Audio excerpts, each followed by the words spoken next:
John McPhee tells a story of one time when he was writing a piece on people living in Alaska. And he'd spent some time with a couple who were subsistence farmers living in the forest. Lived a really rough life. Everything they ate, everything they used, they had to make themselves. They had to put up with the cold of the Alaskan winter, the dark of the Alaskan winter.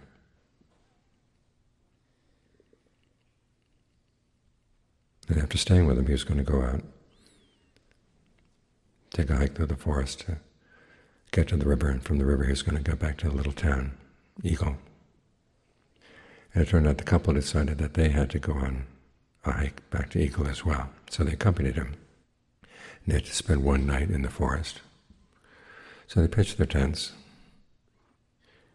and John McPhee is embarrassed that he has a little inflatable pillow. And he confesses to the wife that he feels that he's not genuinely roughing it. And she said something really interesting. She said, "We're not here to rough it, we're here to smooth it." This in spite of all the difficulties of their life. The things that they could make smooth, they did. Falls in line with the Buddhist principle that when you're practicing, you don't weigh yourself down with unnecessary pain. But you do have to look carefully at your mind. If you find that you live at your ease, your defilements grow, you've got to take on some pain. But if you take on the pain and that makes your defilements grow, then you've got to learn how to live more easily. So the real gauge of how difficult the practice is going to be for you is what gets results.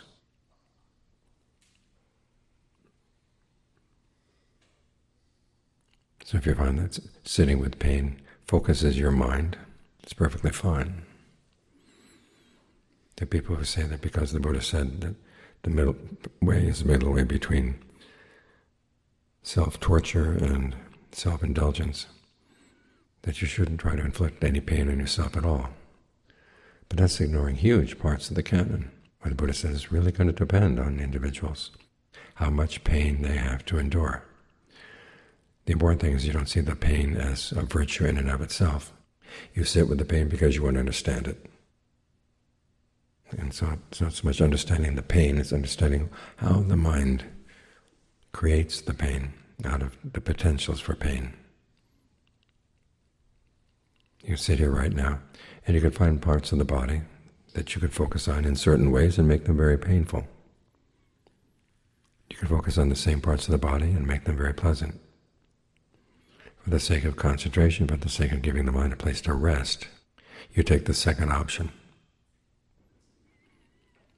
And you pursue that until you run into times where the second option just doesn't work. And John Mahabua talks about the time when he had developed a fairly reliable concentration practice, until one night the pain in his body got so bad that it knocked his concentration off its basis.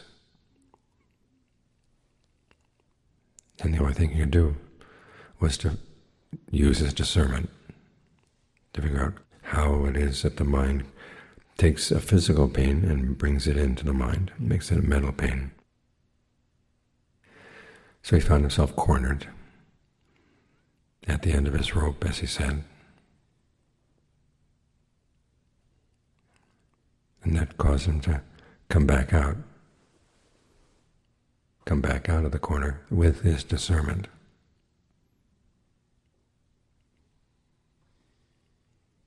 That was the lesson he learned that night, how much the mind creates pain or fashions pain, how much it's involved in the fashioning of pain. And that's what we're here for, is to understand that kind of process. We don't believe that by enduring pain you're going to burn off your old karma. The Buddha was quite snide. It's hard to imagine the Buddha snide, but he was actually snide about the idea that you could burn off your old karma. He asked the Jains, who endured self-torture, and they claimed that they had burned off karma. How do you measure the amount of karma you burned off today? There's no measuring stick. What's important is that you gain some insights that lift the burden of pain off the mind. That's a real measure. That's something you can actually talk about and see for yourself. So we're not here inflicting pain on ourselves simply for the sake of pain, or believing that pain in and of itself is going to purify us. But it does give the chance for discernment to come and purify us. So if you find that living by your ease, you're getting complacent, you've got to figure out some way to deal more with pain. And when he talks about pain here, he talks about physical pain, and he also talks about painful meditation topics like the contemplation of the body, or contemplation of the foul nature of food. But he never talks about inflicting bad moods on yourself. His teachings are always to urge, encourage, rouse you, give you energy. Now sometimes a rousing talk could be a very stern talk, but it's meant to give you energy. So when you find that you're simply enduring things, you don't say, well, I'm just going to grit my teeth and endure. You've got to figure out some way to lift your spirits, because that's how you endure things wisely. Otherwise you just wear yourself down. And the Buddha talks about 6 different things you can delight in as you practice, that lift your spirits no matter how bad the situation is. These things can give you encouragement, make you realize you're doing something really valuable here. The first topic is delight in the Dhamma itself. We have a Dhamma that explains the big issues of life and gives big answers. It doesn't flinch in the face of the question of what happens at death. What are the consequences of my actions going to be? To what extent can I actually shape my life? To what extent is my life imposed on me? The Buddha was quite critical of the belief that everything is determined from the past, or you have no free will. He said if that were the case, there would be no past and the end of suffering. It's because we do have this ability to shape the present moment with our actions. And we can make changes, and those changes can lead all the way to the end of suffering. That's a good Dharma to believe in, a good Dharma to take as your working hypothesis. That was found by somebody who was totally pure in his motives, and was totally pure in the way he taught.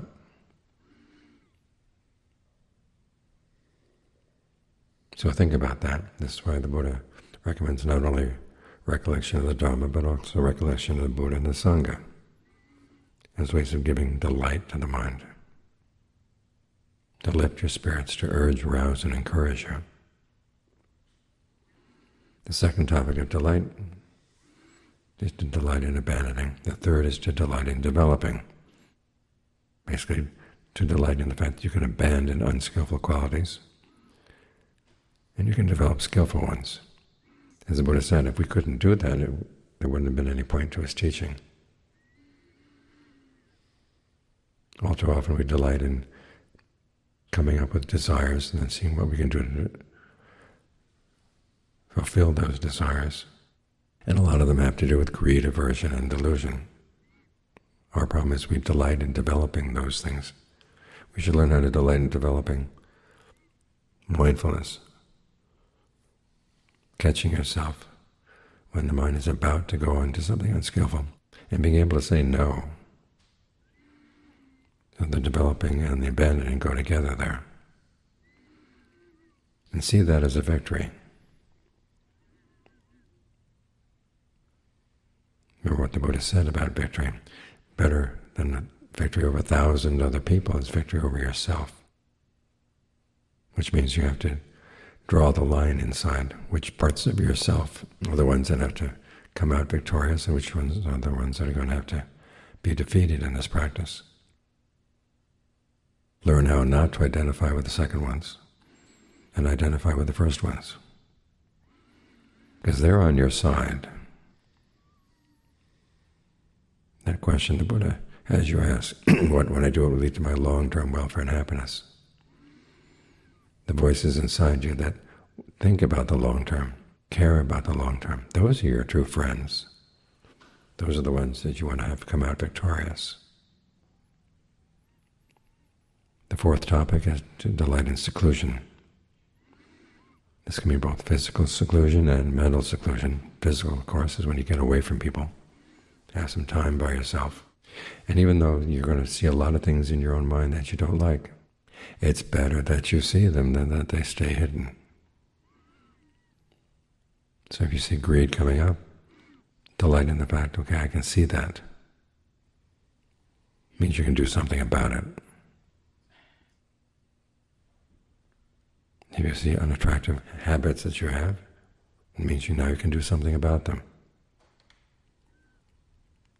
And then there's mental seclusion, when you get the mind quiet, in a state of right concentration, and learn how to appreciate that, the quietness of the mind. Delighting in the fact that you get the mind to a state where you can begin to see really subtle things inside. So not just getting quiet for quiet's sake, you're getting quiet for the sake of understanding. That's the proper use of seclusion. So don't be lonely, and don't focus on how lonely you feel or how much you like to talk to other people. Realize that you have a chance to start questioning the perceptions you've picked up from society. This is one of the things I appreciated about Ajahn Fuang when I first met him. I'd been living in Thailand for 2 years, and pretty much learned a lot of basic Thai attitudes that permeated the entire society. And here was someone who had stepped outside the society and could look at it with a critical eye, meaning that he'd learned how to look at his conditioning and see which parts of his conditioning were in line with the customs of the noble ones and which ones are not. So when you get still and quiet like this, you can question those. You can question either more basic perceptions you have. Like you're sitting here, you have the idea that there's a boundary surrounding your body. Is there really? Where is the boundary? How do you sense it? It's a line that you draw with your imagination.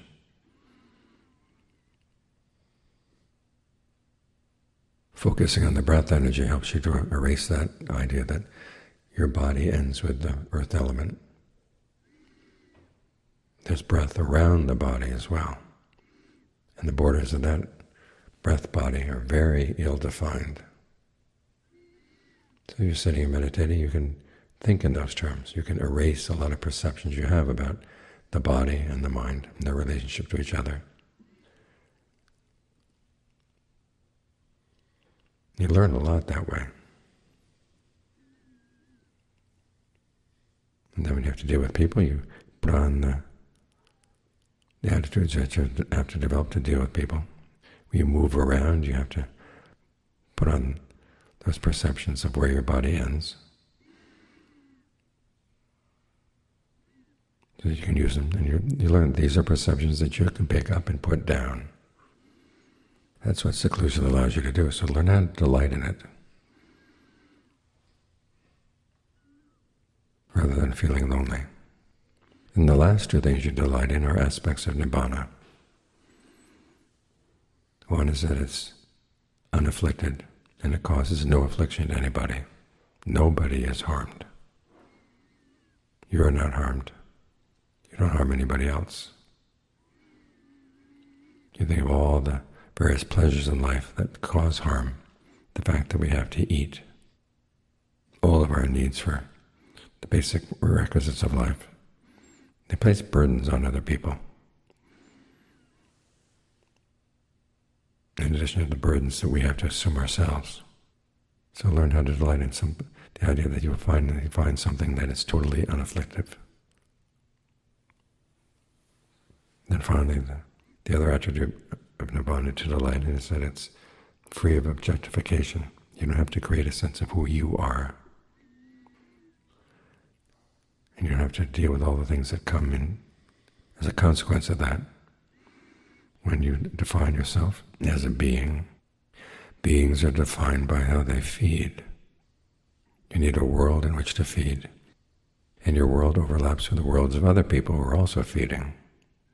Which is why when the Buddha talks about objectification in this way, he always talks about how it leads to conflict.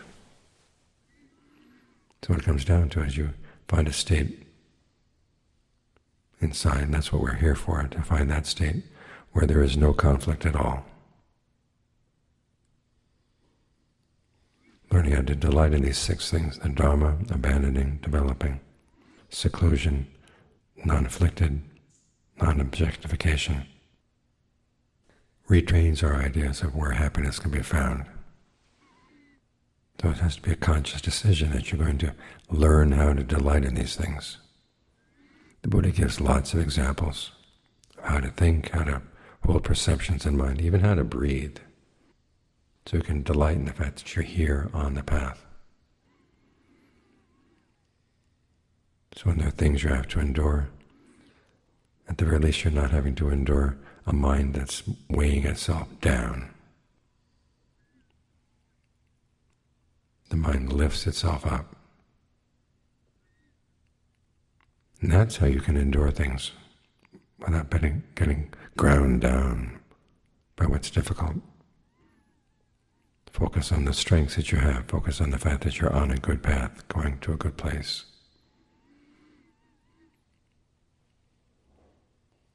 And delight in everything that implies.